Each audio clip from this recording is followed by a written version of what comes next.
দেবদা যেটা করতে চলেছেন পরবর্তীতে, আমার এটা বারবার মনে হয় যে দেবদার পরবর্তী ছবির যে লাইন আপ সেটাকে নিয়ে আমরা একটু আলোচনা করব। আমার মনে হয় যে এটা কিন্তু একটু স্পেশাল হতে চলেছে। কেন এই কথাটা বলছি বন্ধুরা, এই স্পেশালিটির মানেটা কি? এই স্পেশালিটির মানে হচ্ছে দেবদা কিন্তু এমন কোনো ছবি করবেন না এরপরে যে ছবিটাকে নিয়ে হাইপ হবে না, যে ছবিটাকে নিয়ে ক্রেজ হবে না। এইরকম কিছু কিন্তু দেবদা আমার মনে হয় না আর পরবর্তীতে করবেন। তো বিষয়টা হচ্ছে যে তার যদি এবছরেরই ৩টে ছবি দেখো, ৩টে ছবি নিয়ে বেশ রকম হাইপ ছিল। মানে এখন অব্দি প্রজাপতি 2 এই ইয়েতে মানে এই উইন্ডোতে সবথেকে পপুলার একটা ছবির জায়গায় কিন্তু থাকবে। এবং যদি তুমি ধরো ধূমকেতু, সেটা তো ম্যাসিভ হাইপ জেনারেট করেছিল। তুমি যদি ধরো রঘু ডাকাত, সেটাও ভালো রকম হাইপ জেনারেট করেছিল। তো এই যে হাইপ তৈরি করা, ক্রেজ ক্রিয়েট করা, এটা কিন্তু দেবতার রীতিমতো একটা স্বভাবত ধারণা হচ্ছে। এবার আমি যদি ৩টে ছবি নিয়ে আলোচনা করি ২০২৬-এ দেবদার, আমি অন্তত এখন অব্দি ৩টে ছবির দিক দেখতে পাচ্ছি। যদি খুব কমও হয় ২টো ছবি হবে। এবার দেবদা নিজেই বলেছেন যে তার জন্মদিন উপলক্ষে ২৫ তারিখে দেবদা কিন্তু একটা ছবির মানে অ্যানাউন্সমেন্ট করতে চলেছেন। এবার সেই ছবিটা এমন একটা ছবি, দেখো প্রেমের ছবি আমাদের বাংলায় আগে হয়েছে, তাই বাংলায় এমন একটা ছবি হতে চলেছে যে ছবিটা বাংলায় এর আগে হয়নি। তো দেবদা এরকমই একটা থট প্রসেস, এরকমই একটা ভাবনা চিন্তা নিয়ে এগোচ্ছেন। এবার সম্ভবত এটা নতুন পরিচালকের হাত ধরেই হবে। তো এবার যদি এটা হয়, তাহলে এই ছবিটাকে নিয়ে একটা হাইপ ডেফিনেটলি তৈরি হবে। এবং আজকের জামানাটা কিন্তু সেই পাসওয়ার্ডের জামানা নয়, বা আজ থেকে ৬ বছর আগে যেটা ঘটতো সেটা কিন্তু আজকে আর ঘটবে না আমার মনে হয়। কারণ পাসওয়ার্ডের সময় যে অডিয়েন্সটা যেরকম ছিল তারা কিন্তু ম্যাচিওর ছিল না। আর যদি দেব একটা পাসওয়ার্ডও দেখায় পাবলিককে, পাবলিক ডেফিনেট সেটা দেখবে।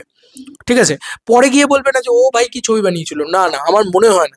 দেব যেটা দেখাবে এখন পাবলিক প্রস্তুত সেটা দেখার জন্য। আজকে যদি কবিরও নিয়ে আসে দেবদা, আমি ডেফিনেটলি শিওর যে সেই ছবিটা হিট হবে। দেবদার নিজের দমেই দেবদা ৫ কোটি টাকার বক্স অফিস এমনি করে দেয়। তো that is the power of megastar. Box অফিসের মনস্টার, বক্স অফিসের বাদশা। এইটা মাথায় রাখতে হবে সবার আগে, যে এই বাংলায় একমাত্র বক্স অফিসের জলওয়াটা কার হাতে রয়েছে। তো এই মুহূর্তে দাঁড়িয়ে এই একটা ছবির কথা আমরা বললাম। এর পরবর্তীতে যে ছবিটা নিয়ে আমরা কথা বলবো সেটা খাদান টু। বন্ধুরা, Khadaan two itself film a celebration film. তো এটা নিয়ে আর কি বলার আছে? দেবদা তো নিজেই বলে দিয়েছেন যে আমরা খাদান টু নিয়ে বসছি ইত্যাদি, এগুলো তো এই করা আছে। তো Khadaan two itself a celebration film, মানে হিউজলি সেলিব্রেটেড ফিল্ম। তো খাদান টু নেক্সট লেভেলে হয়তো গিয়ে সেলিব্রেশন হবে। ঠিক আছে? হয়তো প্রমোশনে আরো নতুন রকম কিছু নিয়ে আসা হবে, হয়তো আরো কিছু স্পেশাল কিছু করা হবে, আরো ধামাকেদার কিছু। খাদান টুর থেকে আমাদের অনেক কিছু এক্সপেক্ট হয়, মানে সেটা ইন টার্মস অফ প্রমোশন হোক, ইন টার্মস অফ এভরিথিং। মানে দেবদার থেকে আমাদের এক্সপেকটেশনটা খাদান টু স্কাই হাই। যে ভাই আমরা কন্টেন্টেও হেভি কিছু চাই, আমরা প্রমোশনেও হেভি কিছু চাই, তোমার থেকে আমরা খাদান টু নিয়ে জাস্ট অন্য লিগেই জিনিসপত্র চাই। ঠিক আছে? তো এবার খাদান টু আসছেই কিন্তু হাইপ ক্রিয়েট করতে।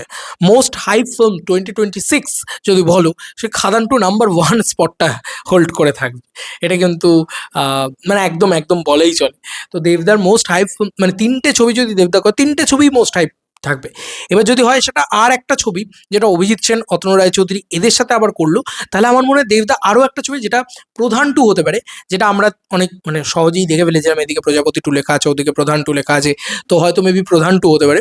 তো এবার প্রধান 2 যদি হয়, তাহলে প্রধান 2 নিয়ে হাইপ তো ইনসেন লেভেলে থাকবে। প্রধান যখন এসেছিল তখন কেন হাইপ ছিল না? কারণ পলিটিক্যাল ড্রামা, লোকে ভাবিনি যে আর পলিটিক্যাল ড্রামা কী হবে। তারপরে দেখবে মানে আস্তে আস্তে আস্তে হাইপ বেড়ে গেছিলো হঠাৎ করে বাবা এত এত কিছু, এই ব্যাপারটা তৈরি হয়ে গেছিলো প্রধানের ক্ষেত্রে, প্রধান পার্ট 1-এর ক্ষেত্রে বলছি।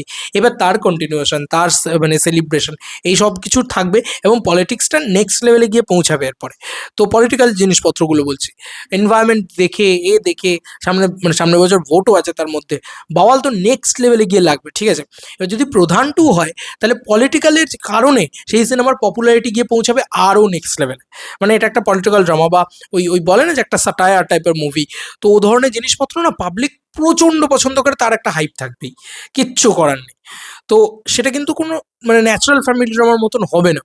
তো দেবদা এর পরের বছর যেটা সাজাতে চলেছে, যতগুলো সিনেমা আছে মানে Durga Puja, Christmas, what ever it is, যত সিনেমা আছে বাংলা ইন্ডাস্ট্রির, সব সিনেমা একদিকে, দেবদা এক তরফ, ওই আখ্যা টলিউড এক তরফ, দেবদা এক তরফ। এই ব্যাপারটা কিন্তু কোথাও গিয়ে তুমি ধরেই নিতে পারো। কেন বলছি? কারণ পুরো কাঠামোটাকে ভাবনা চিন্তা করো, যে যত সিনেমা আছে, যদি টলিউড মোস্ট হাইপ ফিল্ম বা বেঙ্গলি মোস্ট হাইপ ফিল্ম 2026 বলো, তাহলে দেবদারি 3টে ছবি যদি করেন, 3টে ছবি সেই লিস্টে থাকবে একদম শীর্ষে আর কি। এটা হচ্ছে ব্যাপার। এটা ভাবনা চিন্তা করে দেখেছো কখনো? তো তোমাদের আর কি মতামত এই ভিডিওটাকে নিয়ে জানিও কমেন্ট সেকশনে। চলো বন্ধুরা, নতুন কোনো ভিডিওতে দেখা হবে। বাই।